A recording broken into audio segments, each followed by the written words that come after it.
Halo, Assalamualaikum warahmatullahi wabarakatuh. Salam sejahtera. Ketemu lagi dengan saya Devi Ika. Pada kesempatan kali ini saya akan memberikan tutorial mengenai salah satu teknik cetak dalam, yaitu teknik dry point. Teknik dry point sendiri merupakan salah satu macam teknik cetak dalam pada seni cetak grafis, di mana permukaan garis atau bidang yang tercetak lebih rendah. Nah, biasanya klise atau acuan cetak yang digunakan itu menggunakan plat logam. Misal contohnya menggunakan tembaga, atau bisa menggunakan seng, aluminium seperti ini. Bisa juga plat kuningan. Nah, seni cetak grafis sendiri yang kita tahu terbagi menjadi empat teknik, yaitu yang pertama adalah teknik cetak tinggi atau relief print, yang biasa kita kenal itu teknik cukil kayu. Atau yang kedua adalah teknik cetak dalam, ya, atau disebut intaglio, yang kita pelajari, salah satunya yang kita pelajari saat ini yaitu teknik dry point. Lalu yang ketiga adalah teknik cetak datar. Yang keempat adalah teknik cetak saring, atau biasa yang kita kenal itu adalah teknik sablon. Nah, pada cetak dalam itu salah satu tekniknya yang sudah saya sebut tadi, yaitu teknik dry point, atau biasa disebut dengan teknik kering, karena tidak melalui proses pengasaman. Nah, ada juga nih yang menggunakan proses pengasaman, yaitu etsa. Itu menggunakan dalam pembuatan klise atau acuan cetaknya menggunakan cairan kimia HCl atau ferric chloride. Pada teknik cetak dalam dry point ini prosesnya cukup mudah ya dibandingkan teknik cetak dalam lainnya, yaitu kita seperti membuat drawing pada kertas menggunakan pensil. Nah, namun kertasnya diganti menggunakan plat logam seperti ini. Lalu pensilnya kita ganti menggunakan jarum tajam atau benda tajam, bisa menggunakan paku baja. Itu kita gores seperti kita menggambar pada plat nih, sampai tergores seperti ini. Baik, untuk alat dan bahannya, yang pertama adalah plat logam sebagai klise atau acuan cetak. Di sini saya menggunakan aluminium dan juga menggunakan CD bekas. Oke, yang kedua adalah jarum tajam. Di sini saya menggunakan paku yang saya balut dengan kertas, bisa kain, agar memudahkan dalam penggunaannya. Kalian juga bisa menggunakan jangka. Yang ketiga adalah cat minyak atau tinta cetak basis minyak. Ini sebagai pewarnanya. Selanjutnya adalah kertas untuk media cetak. Di sini saya menggunakan kertas Concord, kertas Alster, tentunya kertas yang lebih tebal. Lalu bisa juga menggunakan kertas BC, ukurannya A4. Lalu kita juga menggunakan pembersih, bisa menggunakan bensin atau thinner atau juga minyak tanah. Oke, selanjutnya kita menggunakan kertas roti yang kita potong kecil-kecil untuk menyekat tinta. Oke, kita juga gunakan kain katun, kita potong kecil-kecil untuk menyekat tinta. Kain yang kita gunakan di sini jangan kain yang mudah lepas seratnya, sehingga bisa mengotori permukaan plat yang sudah diberi tinta. Oke, selanjutnya kita juga menggunakan bak berisi air sedikit ya, untuk membasahi kertas atau melembabkan kertas. Yang terakhir adalah tentunya mesin press yang digunakan untuk proses mencetak. Oke, kita masuk dalam prosesnya. Yang pertama adalah mengamplas bagian pinggir plat. Hal ini bertujuan agar ketika setelah dicetak nanti, tinta tidak mengumpul pada pinggir-pinggir dari plat. Setelah permukaan plat kita bersihkan menggunakan bensin, lalu kita sket. Bisa langsung menggunakan spidol atau pensil, atau kita pindahkan sketsa kita menggunakan kertas karbon. Oke, selanjutnya kita gores permukaan plat menggunakan paku baja. Di sini pakunya sudah saya bungkus menggunakan kertas dan isolasi agar memegangnya lebih enak dan mudah.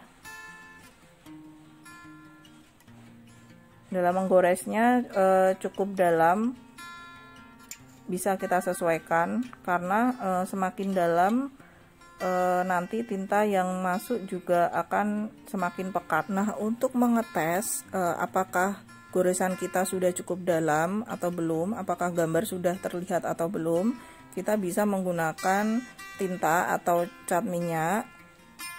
Kita sekap menggunakan kain, cukup tipis saja. Ini hanya untuk melihat apakah goresan kita sudah terlihat. Nah, ini udah cukup terlihat ya. Apabila dirasa goresannya kurang, bisa kita tambah lagi goresannya bagian yang belum terlihat. Lalu bisa kita sekam menggunakan tinta lagi. Selanjutnya, jika dirasa sudah cukup dalam menggores pada permukaan platnya, gambarnya sudah cukup jelas, proses selanjutnya adalah proses mencetak. Sebelumnya kita bersihkan dulu permukaan platnya menggunakan bensin atau thinner menggunakan kain. Nah, proses ini juga berfungsi untuk menghilangkan lemak-lemak pada plat.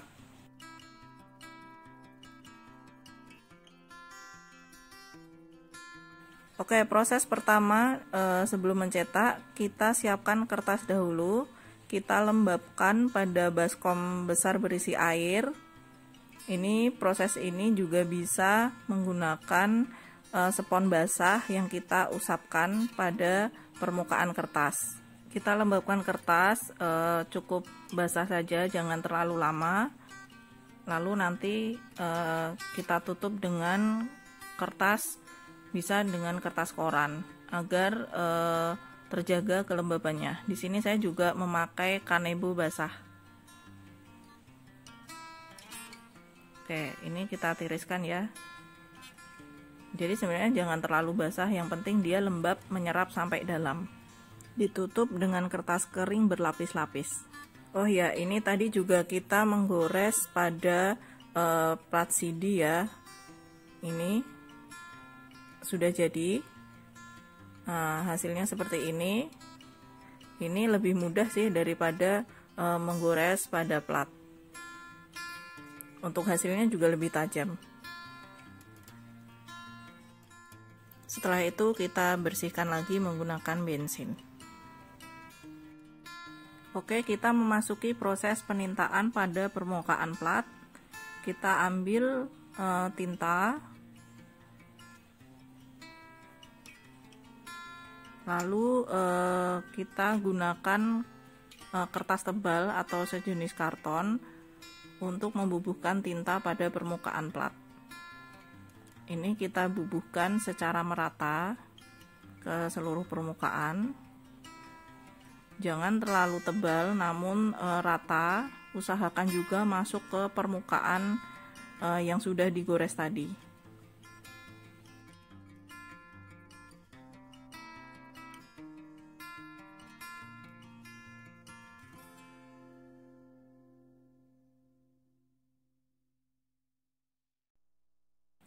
Nah, sudah rata seperti ini.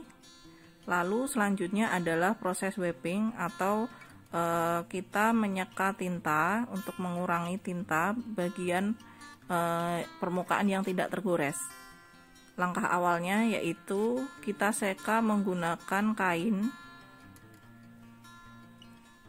Kita usahakan juga sambil menekan bagian yang sudah digores tadi agar tinta bisa masuk secara sempurna.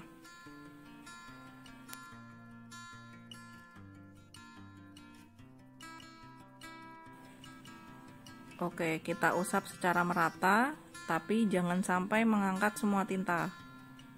Oke, hasilnya seperti ini ya, masih ada sisa tintanya. Lalu kita gunakan kertas roti untuk membersihkan tahap kedua.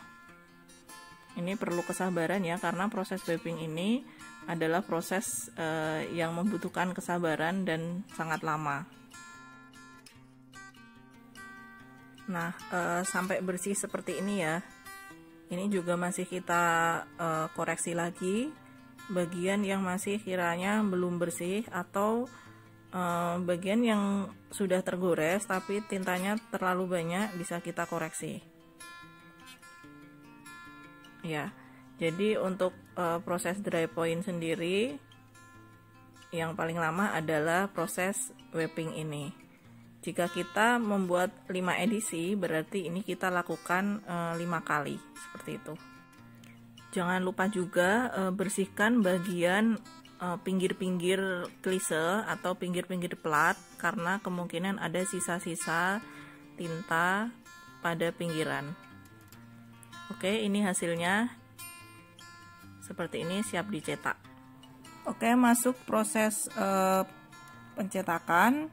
Di sini saya ada kertas, ukurannya lebih besar dari ukuran klise. Ini sebagai alas dalam mencetak.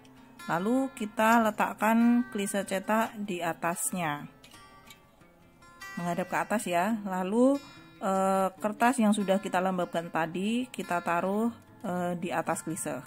Selanjutnya kertas lagi sebagai penutup. Lalu kita tutup karpetnya. Selanjutnya adalah proses pencetakan dengan cara dipres menggunakan mesin pres. Ya, mesin pres di sini sudah diatur ketebalannya, jadi kita sesuaikan dengan ukuran platnya juga. Ini sudah selesai dan kita buka. Jadi karena kertasnya tadi sudah kita lembabkan, jadi memungkinkan tinta lebih mudah tercetak, apalagi menggunakan mesin pres dengan tekanan tertentu. Ini hasilnya. Bisa kita lihat berhasil ya. Oke. Selanjutnya kita jemur, lalu kita beri keterangan karya sesuai dengan ketentuan menggunakan pensil. Klise dari CD yang sudah kita buat tadi juga kita cetak, prosesnya sama dengan proses mencetak logam tadi. Namun di sini perlu kita atur tekanan mesin presnya, karena ketebalannya tidak sama dengan plat logam tadi. Oke, ini hasil cetakan kita, berhasil ya, cukup bagus. Selanjutnya kita keringkan dan kita beri keterangan pada karya. Oke, ini hasil cetakan kita, teknik dry point menggunakan klise logam, dan ini yang menggunakan CD. Itu tadi video tutorial mengenai teknik dry point. Semoga bermanfaat buat teman-teman semuanya. Apabila ada kekurangan dalam pembuatan video ini, saya mohon maaf. Sampai ketemu di video selanjutnya. Terima kasih banyak. Wassalamualaikum warahmatullahi wabarakatuh. Hai.